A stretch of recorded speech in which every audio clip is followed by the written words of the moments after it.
Hello and welcome to today's video. So a bit of a special one this time round because I'm joined by my friend Steve, the Outlaw Bookseller. Now Steve and I went up to our friend Dorset Bob, who's just purchased a massive collection of vintage A format science fiction and fantasy paperbacks, as well as at least 100 or so quality hardback books as well. Now loads of these are signed, but the main signature of this sort of series is that the books are in incredible high grade, you could say almost mint unread condition. It's like nothing you've perhaps ever seen before, and well, we were privileged to have a look through the boxes one by one, and there's a lot there to go through. And you know, Bob's only had it a couple of weeks, so he's only just started to sort it and start getting it priced out. But Steve and I were there, and well, we were like kids in a candy store really, and I could have spent hundreds and hundreds of pounds on this collection because there's so much great stuff in there. So I can't wait for you to have a look. Now I filmed about half of it.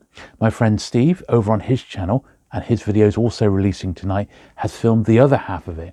And it's great that Steve provides his insight and his knowledge on so many of these great series, and points out unusual highlights in the collection along the way.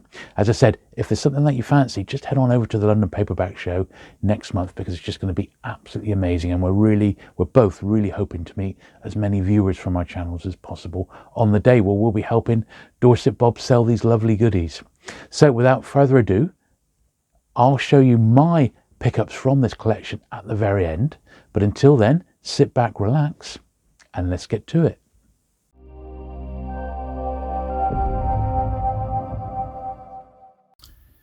Okay, so we start off looking at some of Bob's hardback books. So I just ran my camera across these, and I'm sure you'll notice there's some really nice titles there.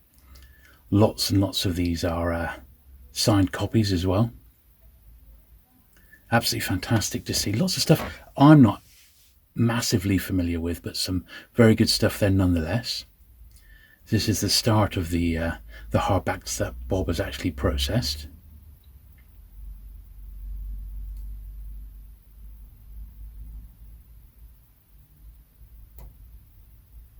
And I believe Steve picked up a couple of really nice ones today. It's a nice Michael Moorcock there.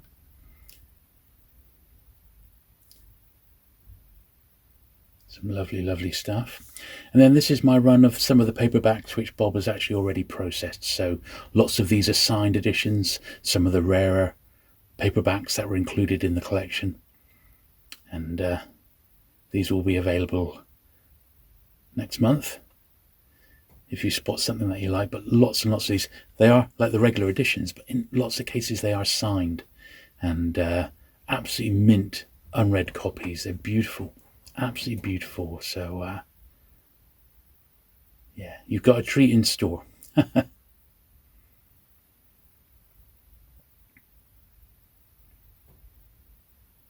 Gorgeous stuff.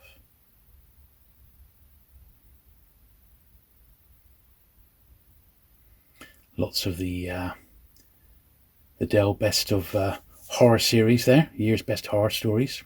They're about £20–25 each, but they are scarce, and these are mint, some of them with signatures inside as well. Lovely to see. I do need most of those.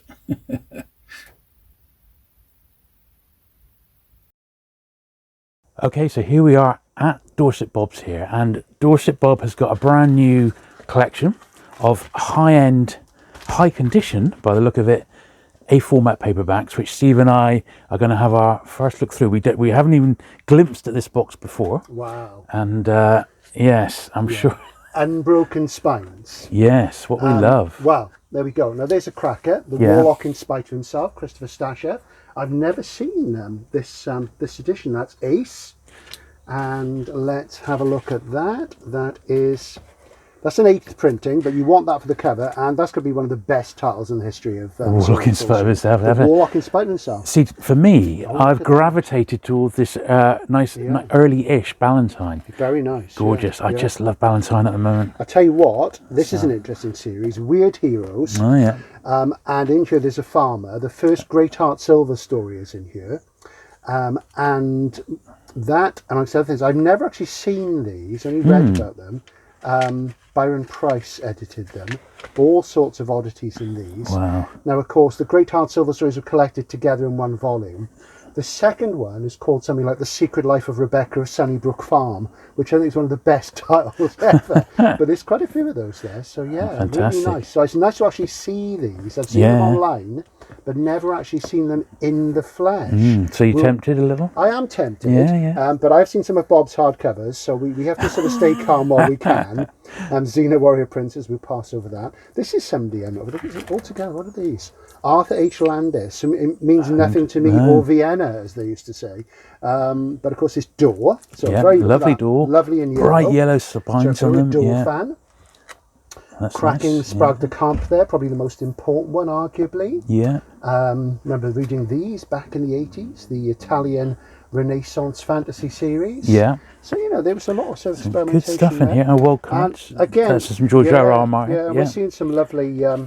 It's just the condition here, absolutely beautiful stuff. So great. So fantastic. What a great box. Right, box number 2.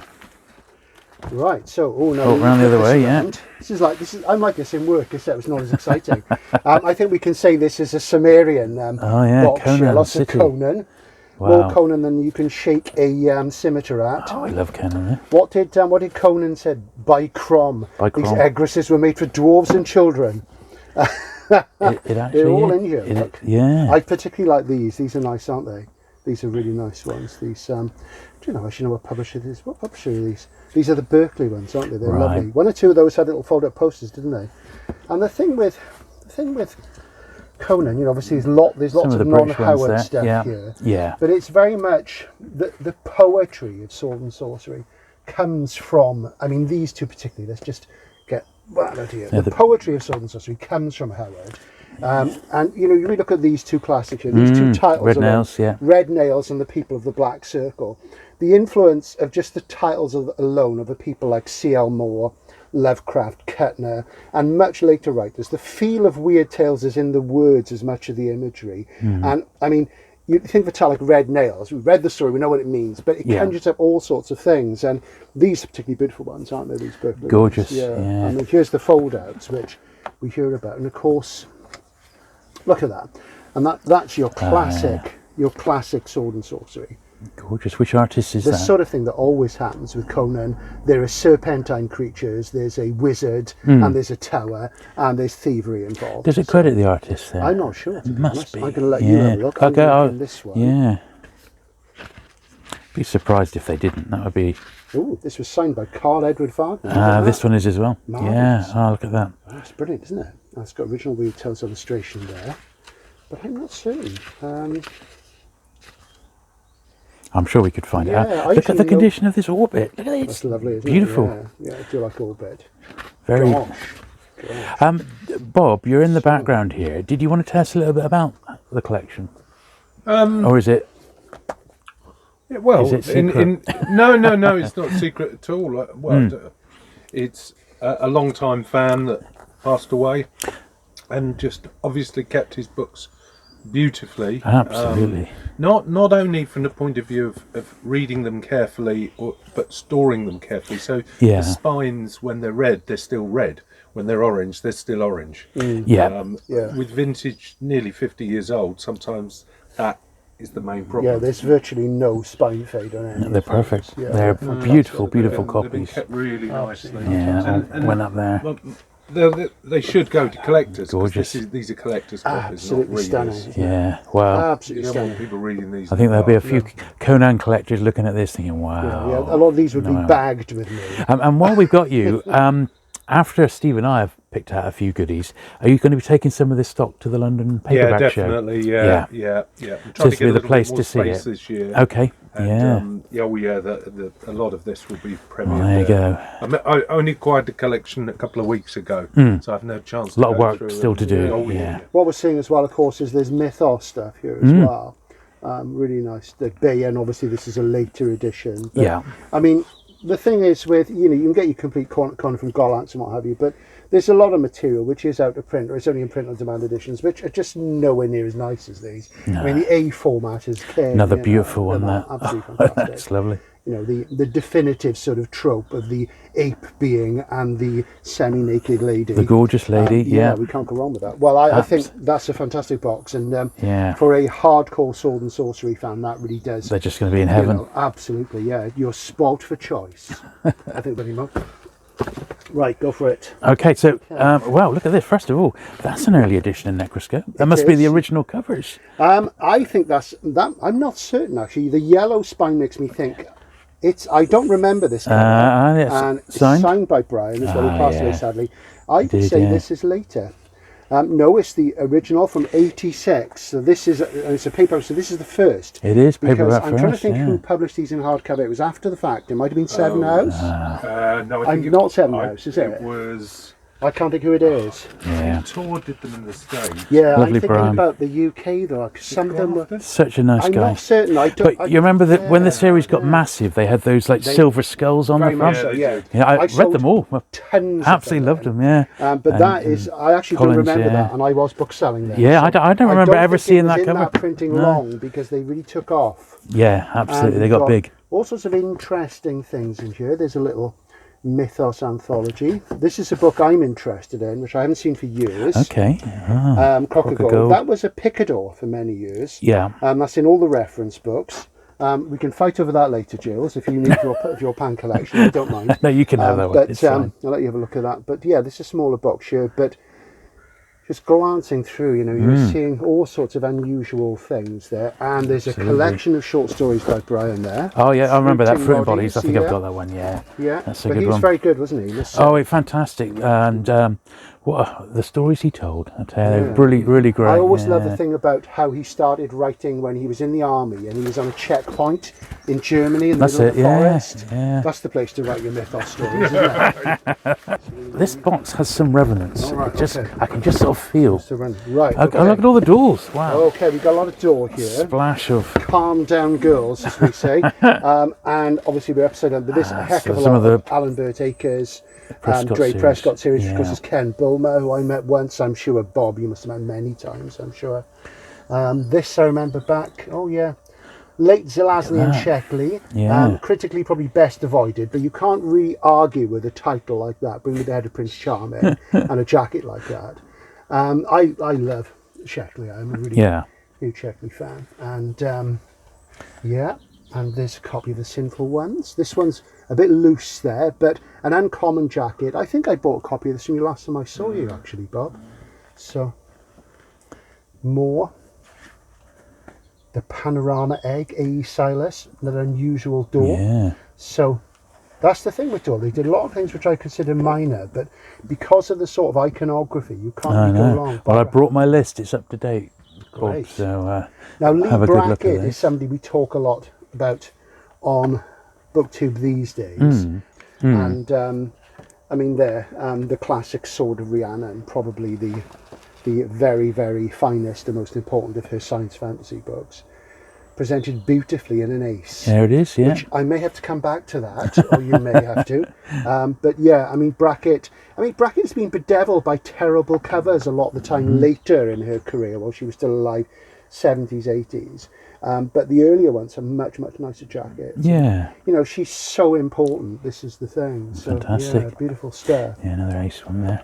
Yeah. Have you been collecting Brackett yet, dear boy? No. But ace, absolutely. It's all ahead of you. It's all ahead. I'm just wondering if there's any ace science fiction specials in here. Yeah. And there's James Blaylock. Yeah. Which, you don't often see. One of the original California Dreamers, one of the true steampunk authors. None of this 20 years later, wearing a hat with goggles on nonsense. One of the real guys, new Philip K. Dick and all that. Yeah. And for anybody trying to complete their... I've got a few. I've got most of them, to be honest. How many are there? 28, 30? More, something like I think it's in the 30s. Isn't it? It was a big series. Yeah, he did loads, didn't he? Yeah. But they are lovely, aren't they? Look at that. Yeah, I will check my numbers. Dinosaurs with swords. That's what you need on a Thursday morning. Well, I better pull them out. Well, while we got the box here, why don't I quickly check them? I think you need to look at your list. No, good grief, it's John Norman writ large. Okay, now a couple of those I do think I need to upgrade, possibly. There we go. I do have them all. Oh, yes. We've seen and they have, I'm buying them for the art, okay? The first 5 aren't actually too bad, I'll give you that. But you're not going to read. Yeah. Right. Now, I see you got some UK and US, predominantly US. So, on the UK ones... Do you know, I don't have any of these. Well, you wouldn't be seen dead with them, would you? Let's be honest. I used to have 1 or 2. I used to sell them. Yeah, because they were star when I was selling them in the mid-80s, yeah. Right. And they did, was it Ghost Dance, which is one of the ones which isn't in the series. And there was another one as well, which wasn't part of the Gore series. The Chronicles of Counter Earth. Was it Carl Tabot? No, that's what the Go ones are. Yeah, the Tar Cabot saga. Cabot. Right, you look out for these one if I read them out then. So, on the American issues then, we want Tarnsman of Gore, which was a Ballantine, which is the first one. That doesn't seem to be there. I don't think so. Nomads of Gore, which is also Ballantine. Okay. Looking for an upgrade on that one. And then onto the Door ones then. Rogue of Gore.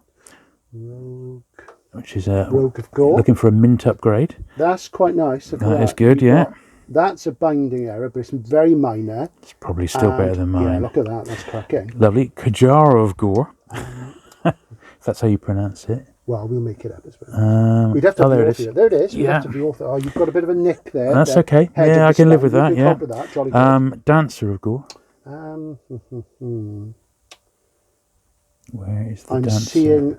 Oh, that's it. Yeah, Dancer of Gore. Yeah, that's a beautiful copy. Yeah. Look at that. And then Vagabonds. Vagabonds have these are interesting, these ones, aren't they? Yeah. The rarest one of all of those. The 80s then. This is after they changed the livery, isn't it? Yeah. That's the scarce one, the very last one. That goes for a premium, Bob, that one. But I have got a mint one out of it. But it's gorgeous, isn't it? Right. And did you know, have you got imaginative sex? No, because that's the scarce stall, isn't it? I'm not even going to say if I've had imaginative sex. And it's only in the book, but I think we should stop here probably. The Ghost Dance, which was his the Indian Ghost one, dances, wasn't it? Yeah, that was a star one. I remember that. I just spotted a couple of more UK ones. We've got Outlaw. I've got. No, it's some of the UK ones are looking to upgrade. I think there's others in one of the other boxes. Tarnsman, What's the first one called? Tarnsman. That's it. Yeah. Yeah, that's that one, isn't it? Yes. Yeah. Brilliant. Well, look, and there's no Tellurian histories, is there? Nothing else yet by Norman. There's a couple of those I'm after, but look at that. That's good news. Great. So Berkeley Showcase. There we are, the first volume. In fact, does that pop up in yours or mine? All of this stuff will pop up in one of our videos. So absolutely, you have to watch them all. I'm afraid. That's the thing. Michael Kurland. Now this is interesting. Michael Kurland. This is as regards to Lord Darcy. Now, Lord Darcy stories are fascinating because they are alternate histories, so they're SF, but they have magic in them, so they're arguably fantasy. But they're also crime stories, so they're really hard to categorise, but they're very elegant. And the basic idea is the Plantagenet kings never fall from favour. And Lord Darcy is like the official investigator, and there's all sorts of wizardry and crime stories about magic. Now, this is a spin-off one. Michael Cullen, I think he did a couple of these, didn't he? I think he might have done more than Randall Garrett ever did. He wrote a very wide variety. Yeah, he's still around. Yeah. First book I read by him, I bought in about 79, and that was a Sherlock Holmes pastiche called The Infernal Device. Gosh, you know what that is? That's scary. And it was really good because in that, his idea of doing Holmes was that Moriarty is actually the hero. He's an anti-hero, but he's working for the British government undercover, and Holmes is just this bumbling idiot who's getting in his way. Really good. That's the kind of steampunk thing as well. There's a submersible. Need to check these against my list. I think I might be missing a couple of those. Yeah, that's nice to see. And else? Oh gosh, Sharon Green. Wow, she wrote what is it she wrote? Which I read. I can't recall. Lots of Bradley here. Okay. Yeah, you've got a lot of interesting fantasy here. And the thing is, I mean, it's the condition here. So, Joe Clayton then. Yeah. I think that's the nicest condition Joe Clayton I've ever seen. And whenever I see her books, I new, always think, is that Joe Clayton? Is that her? Did she get because if that's her, that's probably how she got a publishing thing. Not that I'm being cynical, but I've never read these, but I've been drawn to them. So yeah, isn't that beautiful? Lovely. And this is the thing, I mean, you know, I'm an old guy, I'm 60, but I think I talk to a lot of younger people on the channel, and you know, they love the iconography of the old books, and it's not just because they're cheesy or they've been ironic. It's actually much better art, and it puts you into the universes. There's Somto Sukarikuto. I'm not going to try and pronounce it right. The SP Somto, was the name was most used in the West. Japanese SF and fantasy writer. That's a nice one as well. So yeah, and obviously, Bob, you're going to be taking some of these along to the paperback fair, as you said. Absolutely, yeah. God, they're stunning, aren't they? Absolutely. 24th of March, we'll all be there. What larks it'll be. And I'll be on the stall with Bob, and occasionally helping Morris and Zardas as well. So, you know, if Bob can go out and have a coffee, then you might end up buying something from me, if you're unlucky. And he's told me, you know, to watch, be careful on the discounts. And to stop him from being too generous. I'm not sure what commission you're going to be on. I don't want discuss that. I don't want anything to get by. I'm just coming along for the ride. So some lovely fantasy in there. Super. Right then, and yet another box. Okay. Yeah, this, if you like fantasy, I mean, the great thing about this is there's lots of obscurities and people you never hear about anymore. John Dalmas. Now, of course, John Dalmas was a character in it's the Raymond Chandler, Trouble Is My Business. But some of them, they retitle them to make, they changed the name of the character so they were actually Philip Marlowe. And I always thought that was a bit naughty. I'm sure that actually happened. If anybody's a real fan of hardboiled crime, I'm sure they correct me if I'm wrong, but I'm sure I noticed that in later editions. But I mean, here's somebody who, you know, obviously to those of us in the know, Tanith, she was the one, the moon goddess. You know, the Angela Carter before anybody was Angela Carter, the goth before anybody was a goth. And, you know, she did so much work. She died young, and great shame. And she's absolutely seminal. I'm sure we should use another word like ovula instead. But, yeah, I mean, I don't even know this one. I don't recall this one at all. And that's stunning, isn't it? Let me check that one out. Really nice. Yeah, They published a lot of her work. They did, didn't they? Yeah, yeah, they did. And you don't see them that often. This is one. That's a really, because that's normally the hardcover jacket cover. That's got a crease, yeah. Is it the first? Yeah. Yeah, it probably would be. Yeah, it's one I haven't got. Yeah. So it's a little worn, that one. Just because it's got a crease, because it's worse. Great book, isn't it? Yeah. Aylin short stories. I mean, again, that's somebody, she's still active. Now I'm trying to remember the key book. I've read it and everything. Different something? Can't recall. But yeah, she's interesting writer. SF as well. Short and sharp, good stuff. But you know, we're seeing a little bit of horror here as well. Yeah. There's old Ramsey.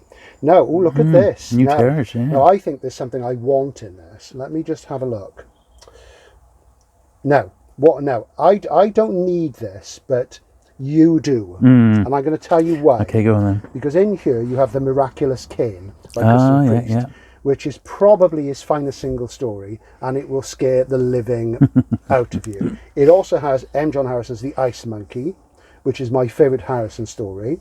There's other interesting stuff in here. There's Giles Gordon. Giles Gordon was an agent, but he wrote fiction as well. He did some stuff for New Worlds, I seem to remember. So, I mean, if you haven't got this, I haven't got it. Yeah. Okay. Well, I will take that. Those two stories alone, I'm sure Bob will back me up on. There's that. Stephen's I Dark remember Forces. selling that back when it was new. Yeah, me too. Actually, we were both in the business then. Yeah. Well, Stephen, of course, is going to be at the London Paperback Show. He said it's the last time he's going to do it. A final clear out. That's what he said. Stephen Jones. Yeah. Well, he's hit 70 now. Yeah. And you know, I can't go on forever doing these shows. So, so once again, another great reason together. His stall last year was full of bargains, wasn't it? Really absolutely full of bargains.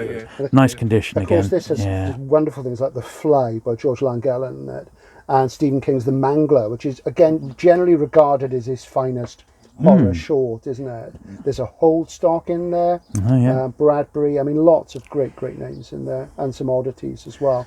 But again, for the King and Aikman, there's even an Ian McEwan as well. Well, yeah. And they say that Ian McEwan's a literary writer. Because Ian McEwan, he had a story in, this is because these are from the Pan Book of Horror Stories, aren't they? So that's probably the one. Like best of, So that's a best of. So that's a really seminal anthology there. Great stuff. I ought to pick that up, really, if you're not going to have it. Yeah, no, you have it. I ought to, really. Yeah, I'm in a hardcover mode, as they say. Indeed. And, well, once again, what a great box. And you have Lister complete. Yeah, well, the completest in me. Marvellous stuff. No, I don't know this at all. Now, we know Alan Dean Foster, of course, from writing tons of tie-ins. Absolutely. As well, of course. He had the biggest video camera I ever saw when he was at the Worldcon. It was like something. It was over his shoulder. It was like he was making a film. I've never seen this. Look at that. No, Maori. Wow. Blimey. Good grief, I'm almost tempted by that just because of what it is. It's so unusual. It is, isn't it? Look at that. Isn't that fantastic? Crazy stuff. Yeah, I know Matt at Science Fiction Reads. Hi, Matt, who's going to be a dad later this year. Oh, so we're not congrats, seeing so much of Matt as we were.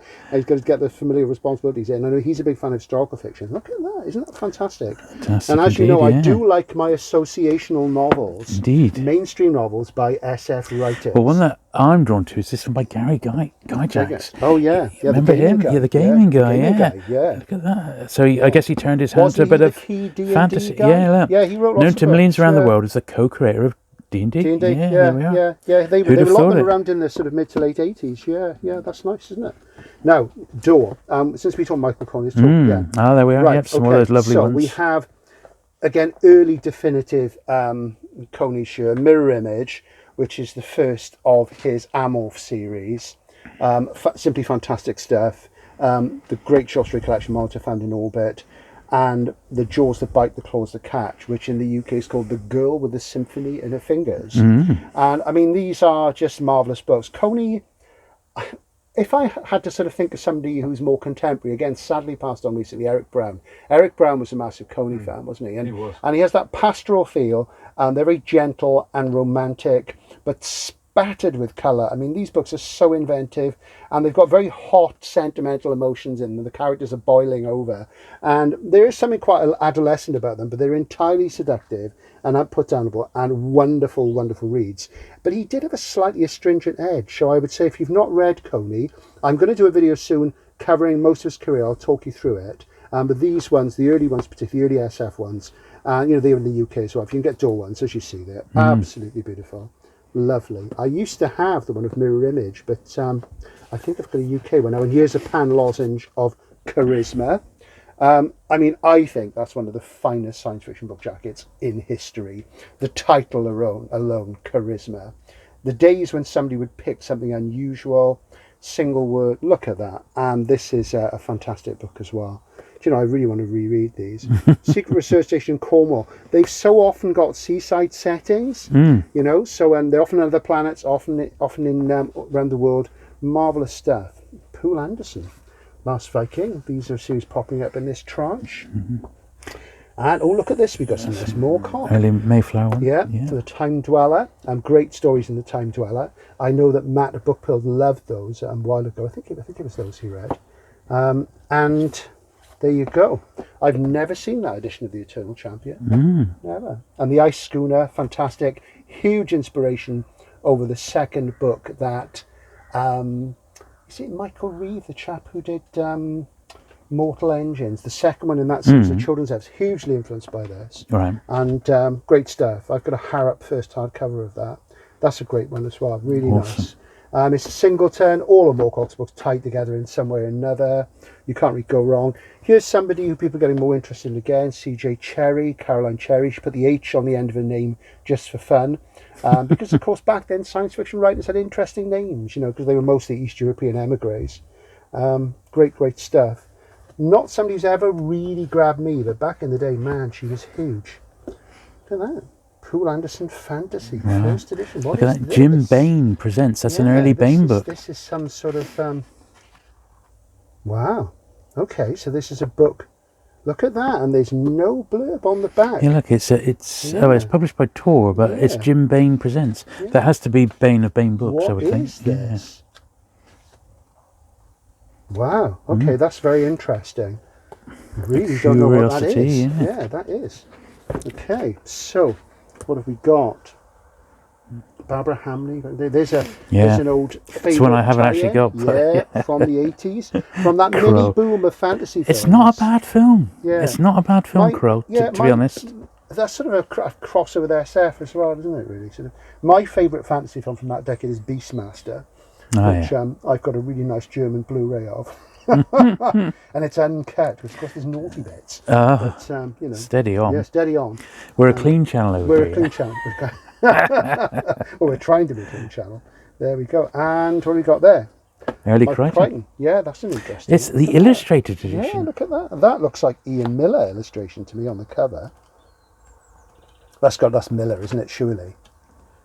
That's Ian Miller. That's unusual, isn't it? Do you reckon? I think it is.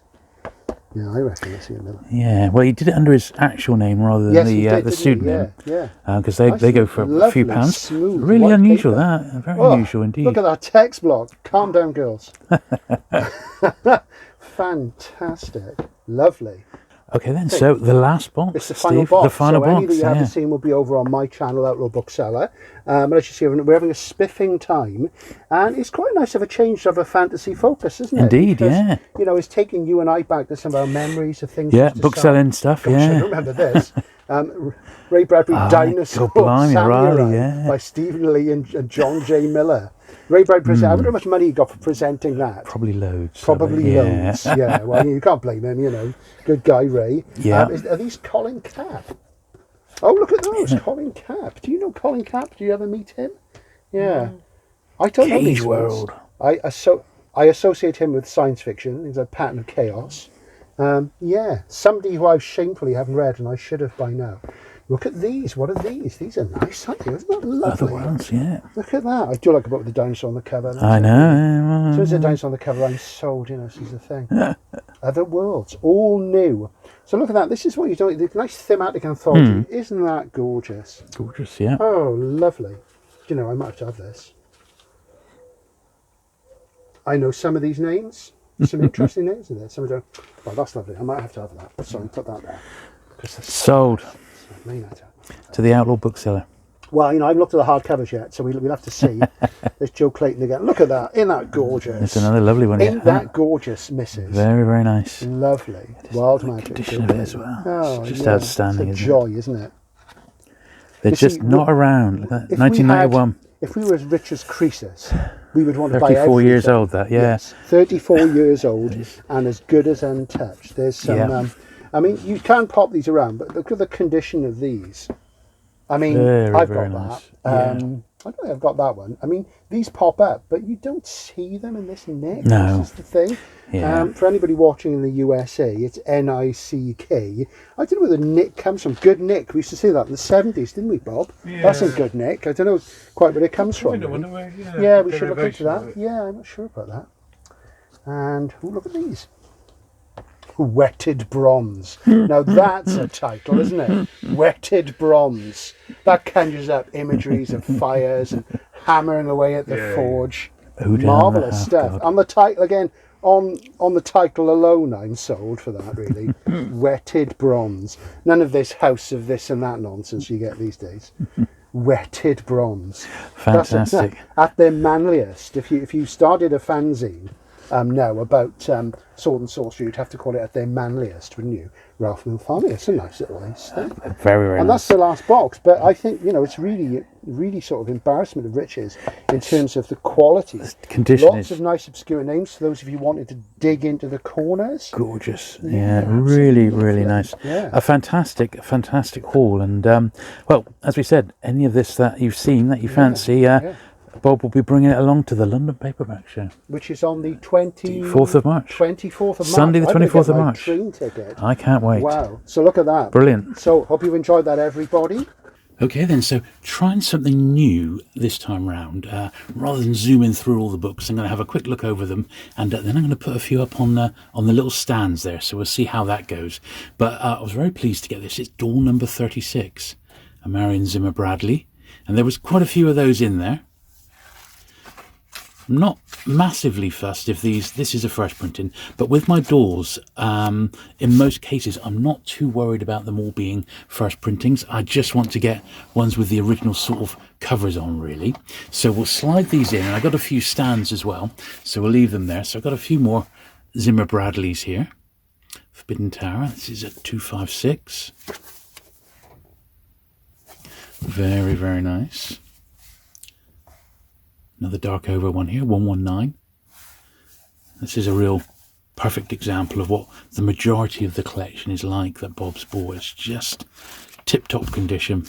In most cases, I think the collector must have bought them brand new, literally as they were being released, and just stored them.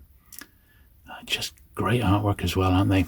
I do absolutely love Door as a publisher. I know they're not perhaps known for publishing the very best science fiction and fantasy. But what they've done, I think, is great, and they sort of appeal to me, the collector. They didn't miss a trick with the numbering, did they? I think it was a line that was produced with the collector in mind, really. You know, I think it would be fair to say that. Michael Coney, this is one I haven't got there. Rax. It's really nice. Leave that one over there, shall we? The Joan of Arc replay. Pierre Barbet. This is another Bradley. Then Dara. A couple of them got little nicks on, but we'll sort that out when I do my general tidy up video, and any little nicks like that can generally be sorted out. And, Two to Conquer. Another dark over one. Now, as well as let's put these over there, as well as lots and lots of new books, there were other ones that I was looking to get from Bob. Last time I ran out of time and I wasn't able to check his sort of his Jose Farmers and his Asimovs, which I wanted to do. So I've picked up a few Philip Jose Farmer American firsts and some British Asimov paperback first, which is the other. I prefer to have Asimov in UK first rather than American. But for Jose Farmer, I prefer the American ones. This is an early Bain, like Jim Bain Presents. It's published by Tor, but it's obviously Bain from Bain Books. And these are all ones that were missing from my Jose Farmer collection. This is a first from 1981. So these Jose Farmers weren't part of the collection, I don't think. These are just ones that were part of Bob's normal stock. More Than Fire. Red Orc's Revenge, which I vaguely remember actually selling. I seem to remember back in the day. And this is one that Steve recommended to me, New Terrors, which is a great, lovely pound one. I got a couple of very thin spine creases, but not bad. It's got that story by Stephen King in. And, yeah, first 1980. It is signed. For Fiona, look at the cover and you'll see it could be worse. All the best from Ramsey. Well, I assume that's Ramsey Campbell. And he was indeed the editor. 5th of the 10th, 1980. So that's quite nice, isn't it? I said lots and lots of the collection are signed. Don't know who Fiona was. It's quite nice. Traded to the Living. Nice copy of that one as well. Bob actually did have 2 or 3 copies of this one. I'm pretty sure this was the first. It was certainly the best looking copy that he had in stock.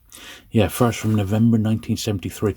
I always find books with a black cover tend to be the hardest ones to pick up later on. Now, although we might make fun of old John Norman with his Gore books, it was really... I do have a full run of American and British ones, but some of my American ones are not quite mint, and I do like to have these in tip-top condition. It's just those beautiful covers. I'm just going to leave it at that. But the sort of the later ones, they went up to 25, then he sort of revived it again, didn't he, back about 10, 15 years ago. But it's the original run that it sort of excite me, and I think they really are great. And I have covered them on the channel, but that's that one here's at 22, which is Dancer Gore. Absolutely perfect. I mean, they're not 10 out of 10, but they're absolutely as good as you're going to get. I don't think that's ever been read. November 85, look at it. And the very scarcest I have already got, but Bob does have a copy of that. That's Magicians of Gore, if you're after that one. Kajara of Gore. Pleased to see this one. For some reason, this one does go for, or it's a little bit more sought after, shall we say, than perhaps some of the other ones. I don't know why, but I'm pretty sure my copy of that one is a little bit the worse for wear. So let me swap these out and make a little bit more room. Another great one, slightly earlier. This is Door 424. As I said, I have got all of these, but my copy of Rogue is not tip-top condition. So look at these. The quality of the pages is beautiful. When you think that March 1981, that is bananas, really, isn't it? 43 years old now. Whew, absolutely incredible. This is one that, once again, Steve recommended, The Complete Werewolf, Anthony Boucher. So it's got some great stuff in it. So I'm going to give this one a try. Yeah, sort of classic werewolf-related stories. I don't think I've got a werewolf anthology, so I'll be looking forward to trying that one. And these were great, actually. The New Worlds of Fantasy. edited by Terry Carr. There's 3 volumes of these, and they've got some really good names in. It's from that sort of period which I really, really enjoy. This is 1970. They're published by Ace. Obviously, Terry Carr was well in at Ace at the time, wasn't he? So I am now on the lookout. I'm pretty sure I might actually have volume 1, now I come to think about it. So, yeah, good stuff. This one I was delighted to see. It's a nice early-ish Ballantine. It's not one that I've got, so quite nice. Really great jacket on that one, The Other Passenger. Another Jose Farmer here. Great Heart Silver. It's just really nice. Jim Bain rather presents again. This one's illustrated as well. That looks really interesting. It's only when you start picking up Jose Farmer that you realise just how unbelievably prolific he was. I mean, just incredible, really. This is a slightly early one, a Berkeley Medallion, Night of Light. When was this? 1966, this one. Very, very nice. Cachet. Another one Jim Bain presents. Look at this sticker on the back. The SF Bookshop in Edinburgh. I'm guessing that is no longer. I don't know. It might still be there. Stations of the Nightmare. Tour. Slightly later one. Towards the end of his career. Night of Light. This is a Berkeley Medallion. $2.95 on this one. It's not bad, is it? For another Jose Farmer. And this one here, another fairly early Ace one. The Stone God Awakens. Lovely stuff. Let me grab another wedge here. This was the American adaptation, film tie-in adaptation of the Black Hole movie. I've got the British one. Don't think I've ever even seen the American one over here. So, yeah, 1979. So that's really nice. Pop that in my Black Hole collection. This one, I remember selling these back in the day, and I do wish I picked the whole series up.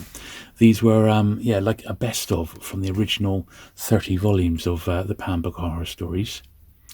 Edited by Stephen Jones, who will be at next month's paperback fair, and edited by Clarence Paget, who took over from Herbert Van Thal from about Horror Stories volume, I don't know, volume 26, something like that. That's quite nice, which is a really nice anthology to have, really. There's some good stuff in there. I have got a full set of the Pan Book Horror Stories, but I haven't quite got them all in first edition and or tip-top condition, so I'm holding out a little bit until I've finished that. Then I'm going to do a dedicated overview of the series. Asimov's Mysteries. So this is quite a nice one. I do like the Panther Asimov books. It's just superb, and they did print over the years. They printed an awful lot of his stuff, not quite all of it, but they did print an awful lot of it. It looks as if this is from 69. It looks as if the last one I'm going to really struggle with is I, Robot, which was published as a digit, and it's quite an early digit as well. So if I could get that one out of the way, I've pretty much got all his early stuff licked, and I won't be too far off, science fiction wise at least, and I won't be too far off doing a little overview of his entire paperback collection in British paperback first. This is another one, lovely, 1958. It's a nice copy of that one. This is just from Bob's General Stock. This is the sort of quality that he's got. Now, I am rapidly running out of room, so let me just pause once more. Right, the last little batch now, so a few more lovely door books. A.E. Solace. I know nothing about this one, except what a nutty title that one is. The Panorama Egg. Okay. I did pick up a few of the Dre Prescotts, the ones that I was missing, Alan Burt Hackers, but great covers. I will eventually, one day, I'll get round to reading these, but there was quite a few. As I said, they go up into the 30s on these, and I was able to pick up a handful of the earlier releases that were missing from my collection. It looked like there was pretty much a full run there in the collection. There's number 7, so quite an early one there. Another odd door that I was missing. David Lake. A lovely jacket again on that one. Now, Asimov.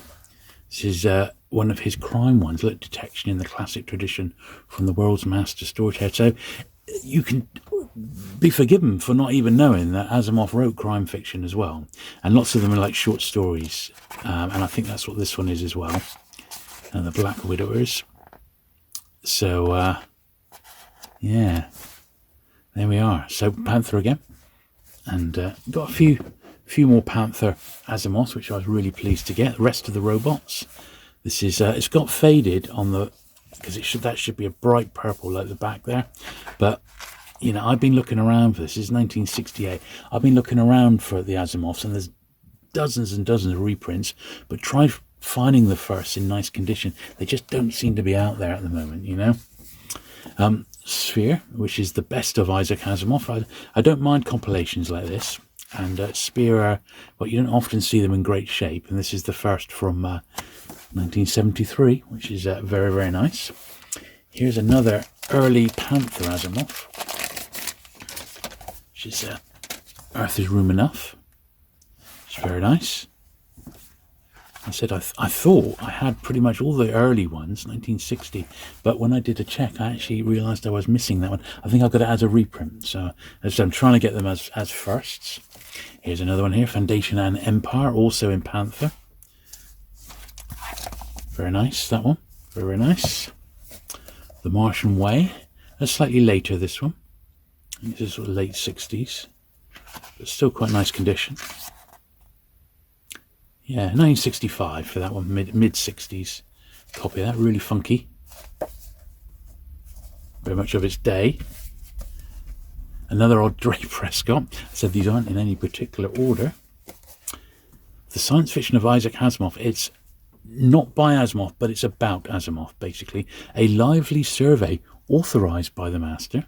So this guy here, Joseph Patroch Jr., has taken a look at Asimov. It's obviously pretty good because it's been published as a Panther Oblite.